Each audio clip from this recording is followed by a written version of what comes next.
오늘 어린이 주일을 맞이해서 주님을 일으키는 믿음으로라는 제목으로 말씀 함께 나누길 원합니다. 4차 산업혁명이 시작되었고 이 4차 산업혁명 시대에 자동화와 인공지능으로 대변되어지는 AI로 말미암아 이 두 가지 현상은 가속화될 것이라고 미래학자들은 예고하고 있습니다. 첫 번째는 직업의 대변화죠. 미래학자들은 2050년 정도 되면 우리 아이들이가 본격적으로 세상에 뛰어들 그 시기가 됐을 때에 안정적인 직업군은 현재 5%에 불과할 뿐이다라고 암울하게 예상합니다. 이와 맞물려서 실업률의 급증은 예고되어져 있는 그런 상황 가운데 있는 것이죠. 또한 4차 산업혁명은 소수가 다수를 통제하는 경제적인 구조, 정치적인 구조로 폭주할 것입니다. 이 소수의 끝에는 빅브라더로 표현될 수도 있겠고, 요한계시록에서 적그리스도로 이야기되어지는 강력한 존재가 영향을 미칠 것임을 예고하고 있습니다. 이런 상황 가운데 하나님 우리에게 주시는 것은 다른 것이 아닌 말씀에 관한 것입니다. 말씀. 한번 생각해 봅시다. 여기 김연아에 대한 비디오가 있고 김연아에 대한 책이 있습니다. 아니면 이순신 장군에 대한 영화가 있고 이순신 장군에 대한 책이 있습니다. 어떤 것을 우리 자녀에게 권할 것인가? 과학자들이 이미 실험을 끝냈죠. 이북이라든지 비디오 영상물을 볼 때 아이의 뇌파는 변동이 없습니다. 뇌파는 변동이 없어요. 크게 파동이 없이 일정하게 움직입니다. 그러나 책을 읽을 때는요, 아이의 뇌파가 굉장히 활성화되고 파동이 크게 일어납니다. 특별히 놀라운 것은 무엇이냐면 책장을 넘길 때, 이 책장을 이렇게 넘길 때에 파동이 크게 일어나며 뇌파가 놀랍게 활성화되는 것이 포착되어져 있습니다. 아니, 파동이 뭐가 그렇게 중요합니까 목사님? 그렇게 반문할 수도 있겠지만 이 파동이 크게 일어나고 뇌파가 크게 활성화될 때 어떤 일이 일어나냐면 그 아이가 주체적으로 창조적인 역사를 발휘한다는 것입니다. 뇌의 파동이 크게 일어날 때 가장 놀라운 창조적인 일, 발견들이 일어나고 놀라운 명곡이 쓰여지고 불후의 명작이 탄생됩니다. 그래서 우리가 한 가지 우리 자녀들을 향하여 어떻게 나아갈지 방향을 하나 잡게 됩니다. 그것은 다름 아닌 하나님의 말씀을 읽게 하는 것입니다. 하나님의 말씀을 읽게 될 때에, 하나님의 말씀을 쓰게 될 때에 오히려 이 4차 산업혁명 시대에 하나님이 그들을 창의적으로, 영적으로 민감하게 감성과 관계성이 충만한 가운데 그들을 사용하실 것입니다. 별로 실감이 오지 아니하시죠? 말씀을 읽는 게 뭐가 그렇게 중요할까? 여러분, 말씀을 읽는 것, 말씀을 읽고 발견한 자와 그렇지 못한 자의 차이가 얼마나 현격한지 우리 한번 100년 역사를 밀고 위로 올라가 봅시다. 지금부터 100년 전 영국 런던에서 미국 샌프란시스코로 가려면 배를 타야 했습니다. 7일 정도 항해 거리였죠.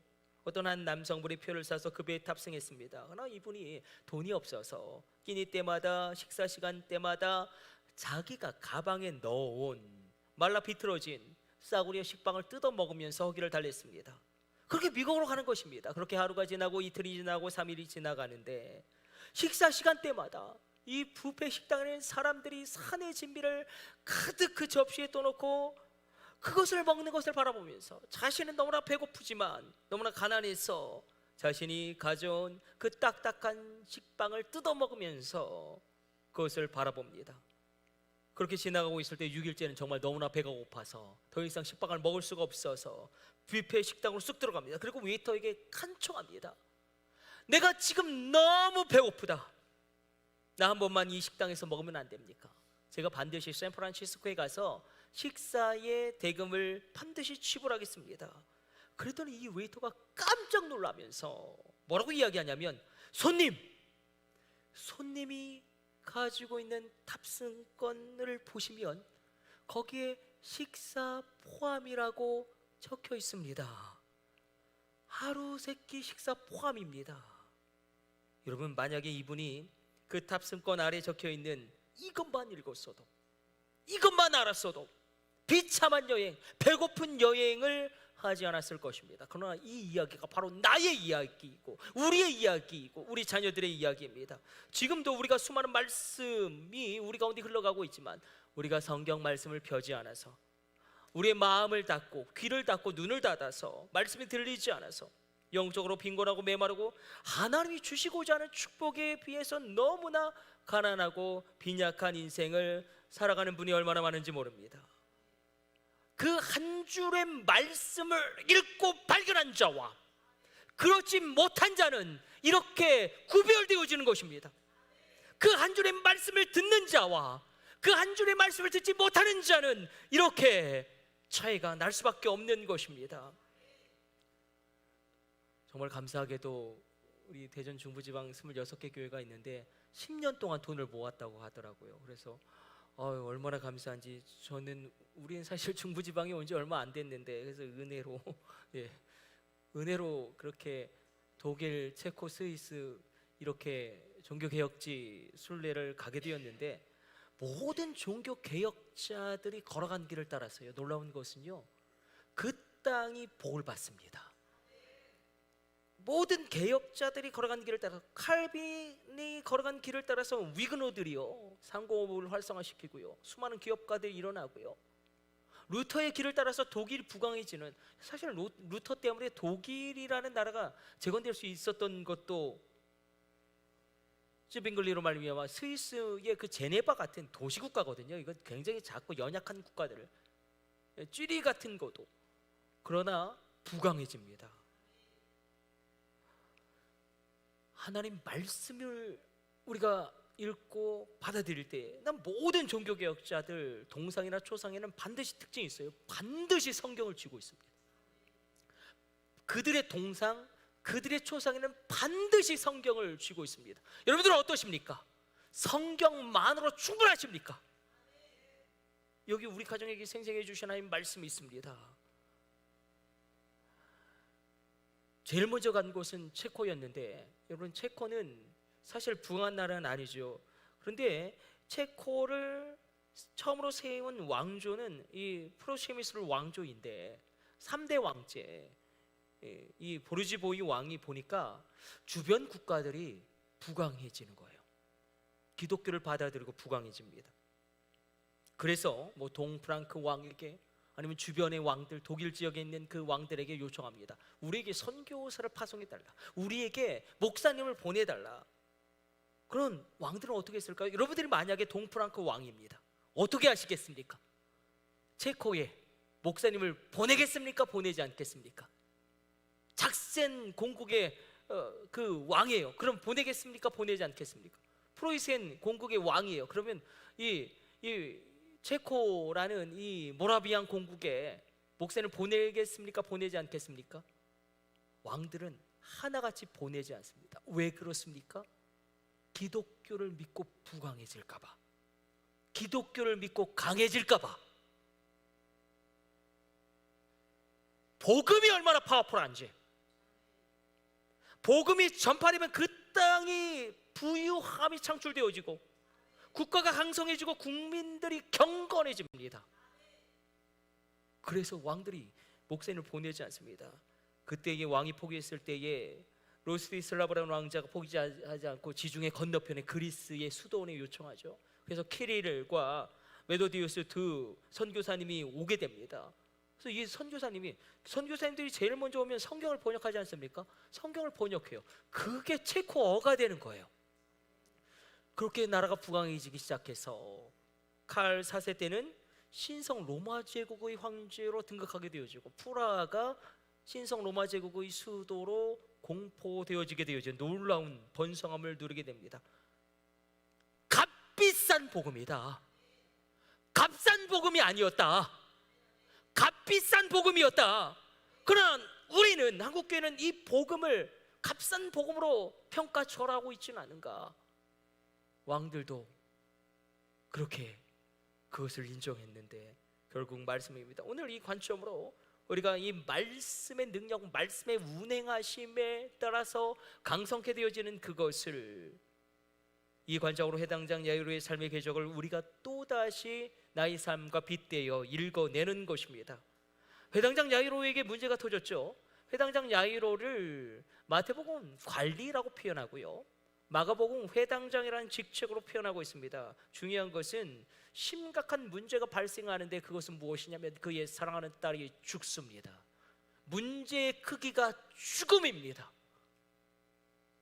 위기의 강도가 죽음입니다. 여러분, 죽음보다 더 큰 문제가 어디 있겠으며 죽음보다 더 심각한 위기가 어디 있겠습니까? 그때 모든 세상 사람들은 야이로에게 말합니다. 너의 딸이 죽었다. 너의 딸은 이제 끝장났다. 너의 자녀 끝났다. 봐라, 그 자녀에게 무슨 변화가 일어나겠느냐. 지금도 우리 가운데 세상은 끊임없이 우리에게 이야기합니다.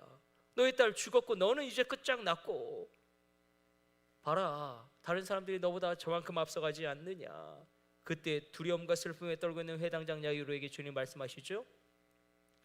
두려워하지 말아라. 단지 믿기만 해라. 이렇게 말씀하십니다. 일단 오늘 본문의 말씀이 만약 이것을 전제하지 않으면 이 말씀은 전혀 우리와 연관없는 말씀이 됩니다. 우리와 전혀 관계없는 말씀이 될 뿐만 아니라 어떤 능력도 임하지 않을 것입니다. 어떤 전제입니까? 우리의 자녀들이 죽어가고 있습니다. 내 심령이 죽어가고 있습니다. 다음 세대가 죽어가고 있고 한국교회가 죽어가고 있습니다. 아무리 휘황찬란한 기독교의 문명이 있었다고 하지만 교회에 아무도 예배하지 않는 그 유럽의 교회들을 바라보면서 여러분, 그것이 우리의 미래가 되지 않을 것이라고 누가 장담할 수 있겠습니까? 오늘 회당장 야이로가 주님 앞에 나옵니다. 그런데 회당장 야이로는 단 한 번의 예수님과의 만남, 단 한 번이에요. 그 만남과 자기의 모든 것을 맞바꾸며 예수님 앞에 나옵니다. 관리였어요.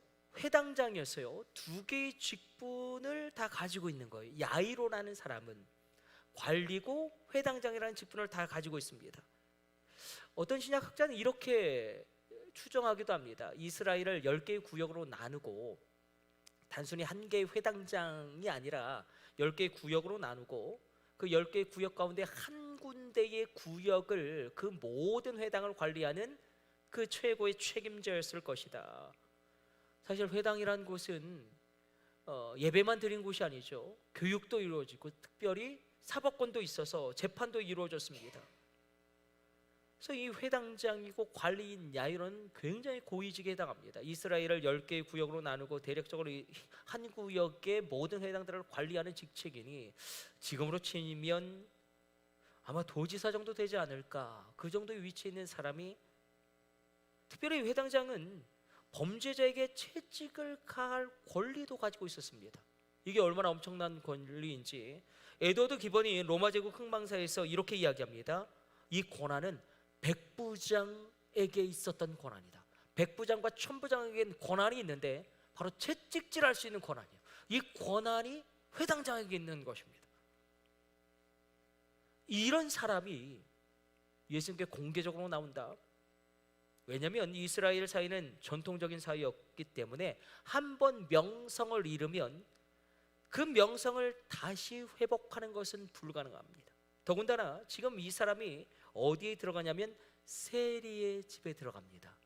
정결법이 얼마나 엄청납니까? 우리가 레위기 묵상하면서 정결법, 세리의 집에 들어갑니다. 있을 수 없는 일입니다. 그러나 회당장 야이로가 움직이는 이유는 단 하나입니다. 내 딸이 죽었다. 죽은 내 딸을 살려야겠다.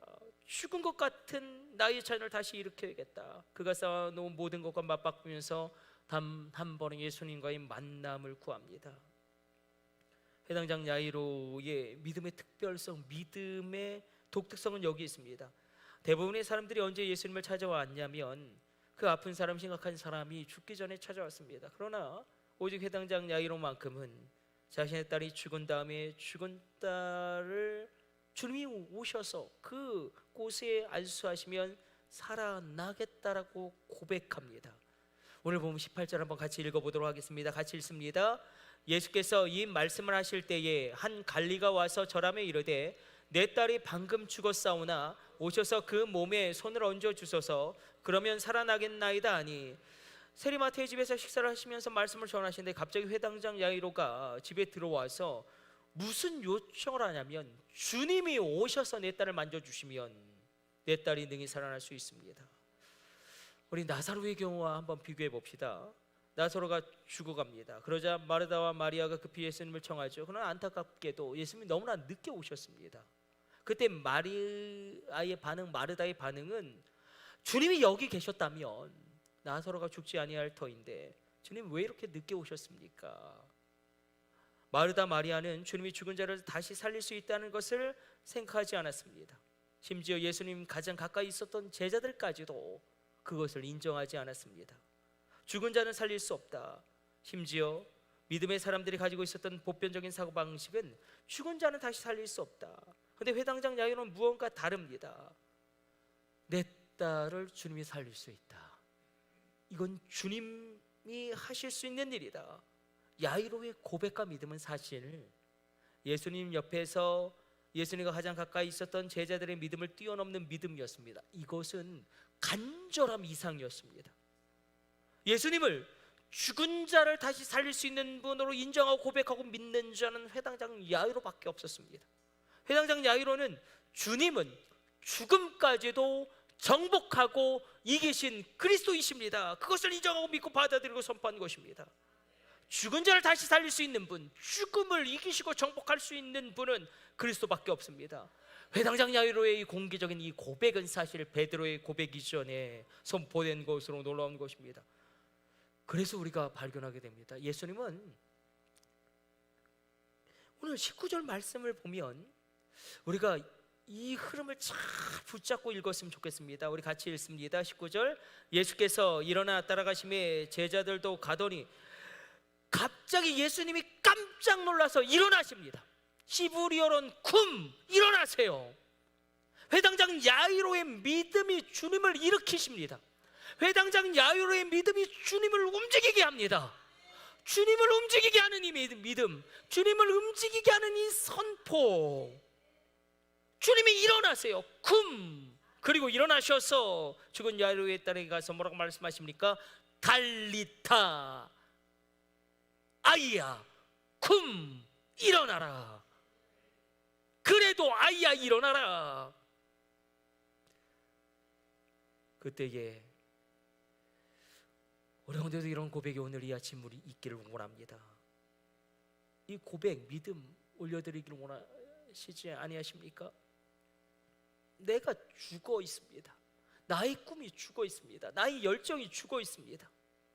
아니, 나의 자녀가 꿈도 없이 죽지 못해 사는 그런 인생을 살아가고 있습니다.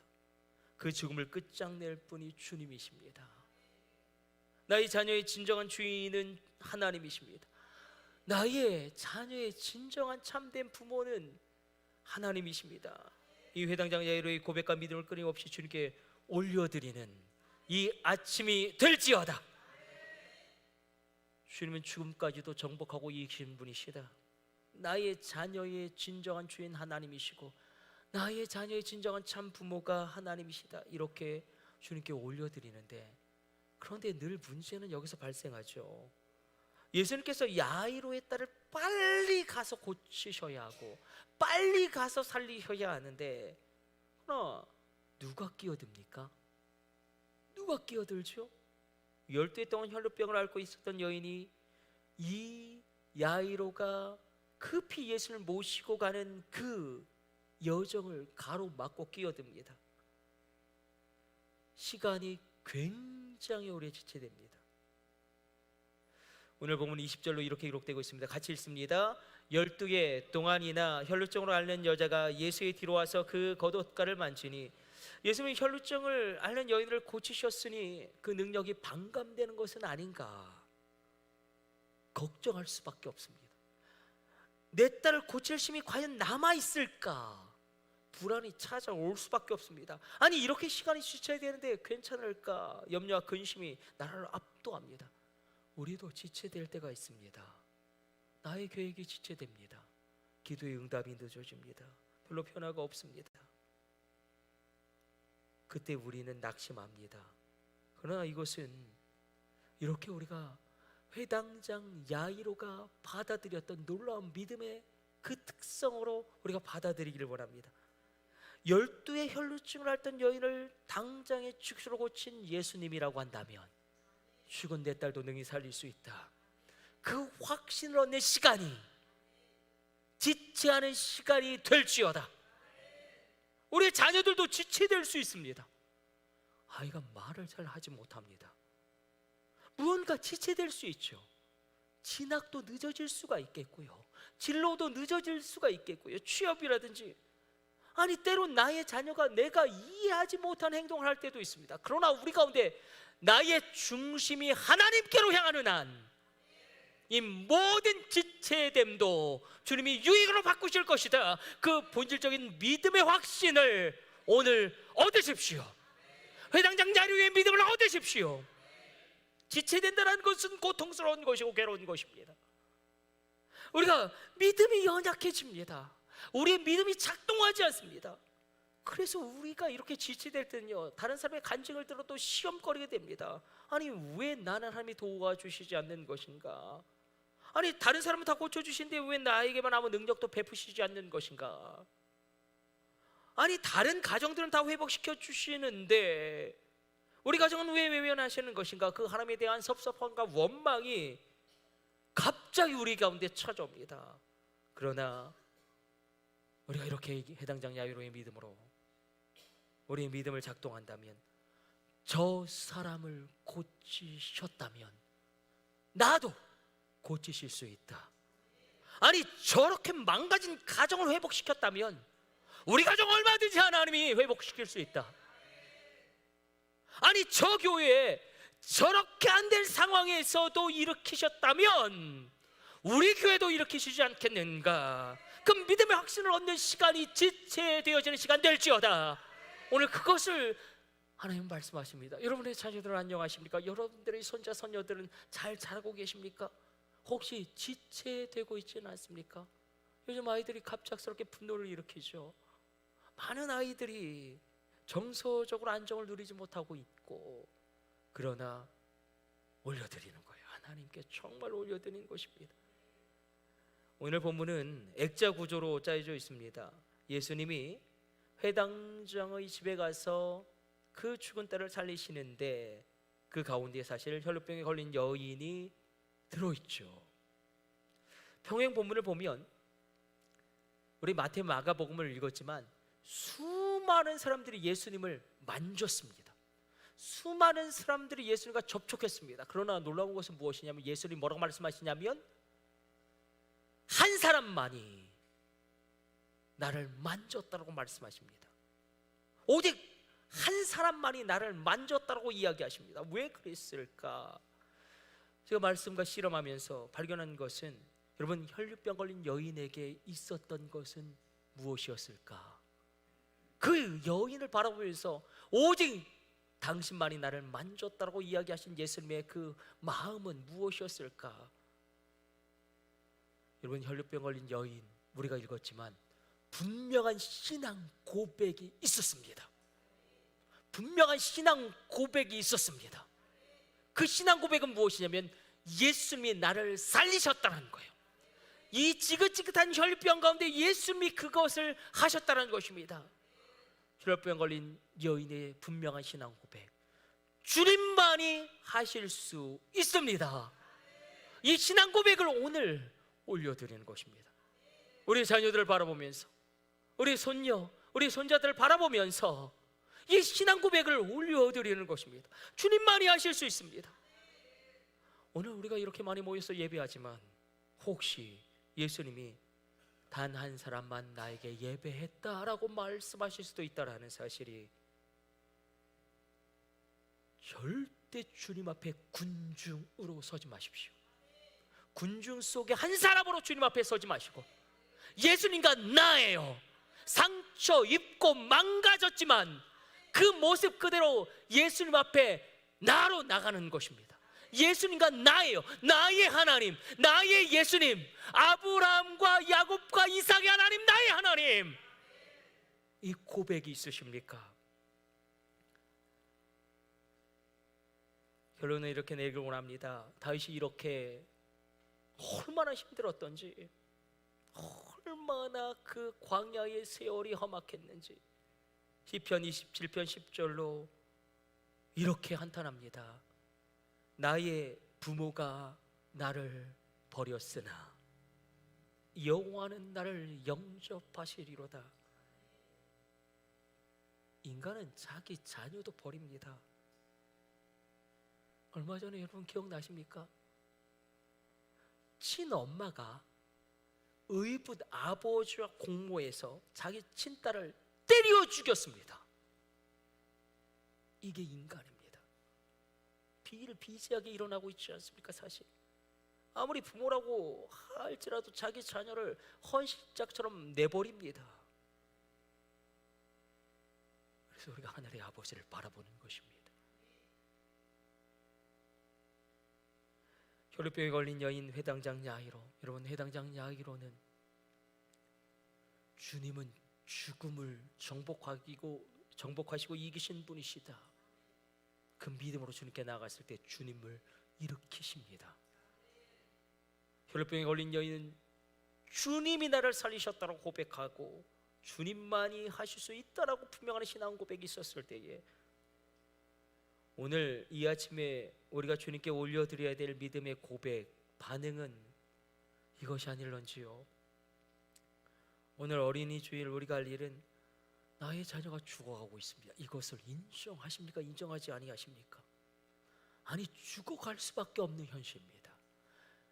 이 시대가 얼마나 악하고 음란한지 죽어갈 수밖에 없습니다. 그 나의 자녀와 나의 후대를 하나님께 올려드리는 것입니다. 늘상 자녀에 대해 우리는 걱정합니다. 그러나 하나님이 진정한 부모가 되심을 인정함으로 그 자녀를 주님께 올려드릴 때에 주님, 제 힘으로 안 됩니다. 이 아이의, 이 자녀의 참된 주인은 주님이시고 참된 부모는 하나님이십니다. 이 자녀를 구원하여 주시고 이 자녀를 살려주시고 이 자녀를 사용하여 주옵소서. 회당장 야이로의 믿음은 우리에게 도전을 줍니다. 나로 말미암아 나의 자녀가 살아날 수 있습니다. 나로 말미암아 나의 자녀가 새로워질 수 있습니다. 나로 말미암아 나의 자녀가 변화될 수 있습니다. 그러나 이 놀라운 역전도 기억해 주십시오. 나를 보고 나의 자녀가 변화될 수도 있지만 내가 나의 자녀 때문에 변화될 수도 있다는 것입니다. 나를 보고 나의 자녀가 변화되어지고 살아나고 일어날 수도 있겠지만 내가 그 형편없는 나의 자녀를 바라보면서 변화되고 살아나고 일어날 수도 있음을 기억해 주십시오. 성경을 보면 그냥 막 살다가 자기 자녀 때문에 정신을 번쩍 차리고 하나님만을 붙잡은 사람이 등장합니다. 누구입니까? 에녹입니다. 성경 이렇게 기록하죠. 어떤 이유였는지 모르겠지만 에녹은 65세 이전에는 하나님과 동행하지 않았다고 성경은 기록합니다. 그런데 에녹의 나이 65세에 어떤 충격적인 일이 일어나고 그 충격적인 사건의 결과로 아들이 하나 태어납니다. 우리는 알 수 없죠. 어떤 학자는 아내에게 정말 엄청난 안 좋은 일이 일어났다 추정하기도 하지만 우리는 알 수 없습니다. 에녹이 그 충격적인 사건을 겪고 난 후에 그 충격적인 사건의 결과로 아들이 하나 생기는데 하나님이 그 아들의 이름을 이렇게 지으라고 명령하십니다. 무드셀라. 가장 무시무시한 이름이에요. 성경에서. 이름 뜻이 무엇입니까? 무드셀라. 이 아이가 죽으면 이 땅이 끝장난다. 이 아이 없애면 너 큰일 난다. 이 아이를 죽이면 너의 인생도 끝장이다. 에녹은 그의 나이 65세까지 결코 뜨거운 예배를 경험하지 못한 것으로 성경은 행간을 통해서 우리에게 알려주고 있습니다. 무드셀라. 이 아이를 포기하면 너의 인생도 끝장난다. 이 아이가 죽으면 인류의 멸망이 찾아온다. 정말로 무드셀라가 죽은 이후에 노예 홍수가 일어나게 되지요. 그때부터 무드셀라는 자기 마음대로 살지 않습니다. 무드셀라에게 아이를 죽이려는 마음이 있었다는 것입니다. 에녹에게 무드셀라를 죽이고 싶었던 마음이 있었다는 것입니다. 어떤 충격적인 사건이 일어난지는 모르겠지만 우리는 어떨까요? 우리도 우리 자녀를 포기해 버리려는 것은 아닙니까? 그러나 이 아이가 다치면 큰일 난다. 이 아이를 포기하면 인류의 절망이 찾아온다. 인류의 끝이 찾아온다. 그때부터 하나님을 붙잡고 에녹이 하나님과의 동행을 시작합니다. 그리고 얼마나 하나님과 동행했던지 죽지 않고 하늘로 올라갔던 엘리야와 더불어 유일무이한 구약의 인물로 에녹은 성경에 기록됩니다. 아들 때문에 정신을 번쩍 차린 아버지에게 부어주신 축복이 있는 것입니다. 우리 자녀들 때문에 정신이 번쩍 드신 분이 있습니까? 나의 후대 때문에 정신이 번쩍 드신 분이 있습니까? 에녹의 축복이 있을지어다. 에녹의 축복이 임할지어다. 오늘 부끄러운 고백으로 오늘 말씀을 마치려고 합니다. 아픈 고백이기도 하고 저희 가정의 어찌 보면 숨기고 싶은 수치일 수도 있겠지만 설교를 준비하면서 저희 조카를 생각해 보았습니다. 작은 누님이 이혼하시고 아이를 하나 낳았는데 뭐 어디 갈 데가 있어야죠. 어디 가겠습니까? 그래서 그 피부치가 있을 곳이 제가 그때 강원도 원통에서 군목으로 군종 목사로 복무하고 있었는데 갈 곳이 없어요. 그 강원도로 핏덩어리를 데리고 원통까지 국도 44번을 타고 오는데 이 아이를 어떻게 키워야 할까? 아니 이 작은 핏덩어리가 만약 아빠가 누구냐고 물으면 뭐라고 대답해야 할까? 아니 과연 이 아이가 잘 자랄 수 있을까? 사춘기 그 풍파많은 시기에 그 민감한 시기에 아빠의 부재 없이 잘 자랄 수 있을까? 여러분 그때 하나님 이 자녀 주님께 맡깁니다. 하나님 이 딸을 구원하여 주옵소서. 하나님 이 딸을 지켜 주옵소서. 이 딸을 길러 주옵소서. 참 부모 되신 하나님께 이 딸을 올려드립니다. 하나님 그렇게 이끌어 가십니다.